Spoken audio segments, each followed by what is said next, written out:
दोस्तों आज के वीडियो में बात करने वाले हैं कि जब भी हम कोई नई सिम खरीदने जाते हैं तो हमें किन बातों की सावधानी रखनी चाहिए। कहीं ना कहीं जो सिम हम खरीद रहे हैं उसके साथ अगला बंदा दो सिम तो नहीं निकाल रहा है। मान लीजिए हम एयरटेल की सिम खरीदने जाते हैं और हम फिंगरप्रिंट लगा रहे हैं, हमारी फोटो भी वहां दे रहे हैं, आधार कार्ड भी दे रहे हैं, सब कुछ डॉक्यूमेंट दे रहे हैं। अगले बंदे ने हमें सिम भी एक दे दी है। अब आप सपोज कीजिए उसी जगह उसी फिंगर से, उसी आधार कार्ड से और उसी फोटो से कहीं ना कहीं आपके नाम दो सिम तो नहीं निकली, जिसमें से एक सिम आपको दी गई है और दूसरी सिम कहीं ना कहीं किसी गलत कार्य में मिसयूज की जाती है। इसके लिए आपको बहुत ही बड़ी सावधानी रखने की आवश्यकता है। आप जब भी जाएं, किसी दुकान पे जाएं, किसी सिम बेचने के वाले के पास जाते हैं और आप जब उसको कहते हैं कि सिम लेना है और वो आपको जो भी प्रोसेसिंग होती है आपका फिंगर लेता है, आपकी फ़ोटो भी लेता है, डायरेक्ट आपकी उसमें फ़ोटो मैच करता है और आपका आधार कार्ड भी लेता है। तो आपको वहाँ पे किन-किन बातों की सावधानी रखने की ज़रूरत है। देखिए दोस्तों, जब आपकी फिंगर लेता है, जैसे अंगूठे का फिंगर ले रहा है, तो आपसे एक ही बार फिंगर लेगा। आपका पहली बार में अगर फिंगर उसमें आ गया है, तो वो आपको दोबारा फिंगर लेने के लिए नहीं कहेगा। अगर कहीं पर भी आप सिम ले रहे हैं, तो आपको कहा जाता है दोबारा फिंगर लेने के लिए। तो वहाँ पे 2 ऑप्शन हो सकते हैं। या तो पहले वाला आपको कह सकता है कि फिंगर आपका आया नहीं, या आपको फिंगर आया नहीं है, ये कह के वो दूसरी सिम निकालने के लिए आपका फिंगर भी ले सकता है।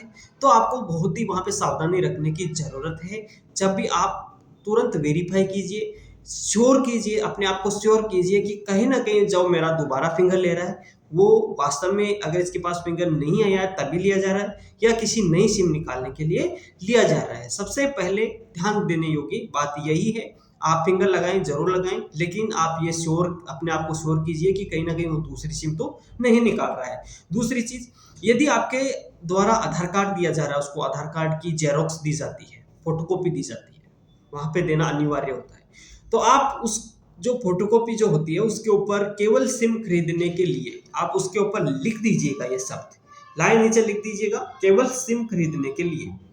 कोई दिक्कत नहीं है, आप साइन भी कर रहे हैं उसके ऊपर तो नीचे ये भी लाइन लिख सकते हैं कि मैं इस केवल सिम खरीदने के लिए, ठीक है? ये लाइन आप जब वहाँ पे जाते हैं और देते हैं, लिख के दे देते हैं ज़ेरॉक्स पे, फ़ोटो पे, तो आपके जो आधार कार्ड है उसका कहीं न कहीं वो दूसरे कार्य में मिसयूज़ नहीं कर सकता उस फ़ोटोकॉपी का। ये लाइन ज़रूर लिख दीजिएगा आप उस फ़ोटोकॉपी पे। ये तो हमें हमेशा ध्यान रखिएगा दोस्तों, जब भी हम जिस पर्पज़ के लिए किसी को आधार कार्ड की फ़ोटोकॉपी दे रहे हैं, तो उसके ऊपर ये लाइन हमें लिख देना चाहिए। क्योंकि ये हमारे बहुत ही काम में आने वाली, जहाँ पे साइन करते हैं वहाँ पे लिख सकते हैं इस पर्पज़ के लिए हम आधार कार्ड दे रहे हैं। इसके अलावा दोस्तों, सिम के लिए मैंने एक अलग से वीडियो भी बनाया था और फिर से बता देता हूँ, TAFCOP नाम की एक वेबसाइट है, उस पे जाइए, आप पता कीजिएगा आपके नाम से कितनी सिम चालू है और अगर आप उनमें से कौन-सी सिम यूज़ ले रहे हैं। अगर आप एक सिम यूज़ ले रहे हैं, सिर्फ़ आपको पता है कि मैं एक ही सिम यूज़ ले रहा हूँ, मेरे पास एक ही सिम है। अगर आप उस वेबसाइट पे जाते हैं, आपको वहाँ पे 3 सिम दिखाई देती है, तो वहाँ से आप तुरंत उसी वेबसाइट से आप तुरंत उसको बंद भी करवा सकते हैं। ध्यान रखें, आप अपने नाम से सिम उस बंद भी करवा सकते हैं और आप वहाँ से वेरीफ़ाई भी कर सकते हैं कि जो मेरे पास सिम मैं यूज़ ले रहा हूँ मैं, वो मेरी है या मेरे पास एक ही सिम है, मेरे नाम से आधार कार्ड से एक ही सिम जनरेट है या 2, 4, 5 जो भी है।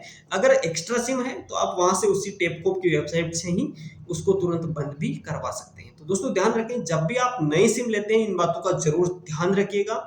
हाल ही में कुछ ऐसे केसेस मिले हैं जिनमें इसके द्वारा स्कैम हुआ है, लोगों के नाम से फेक सिम निकली है और इसलिए आपको ये जानकारी देना बहुत ही अनिवार्य है। जय हिंद, जय भारत।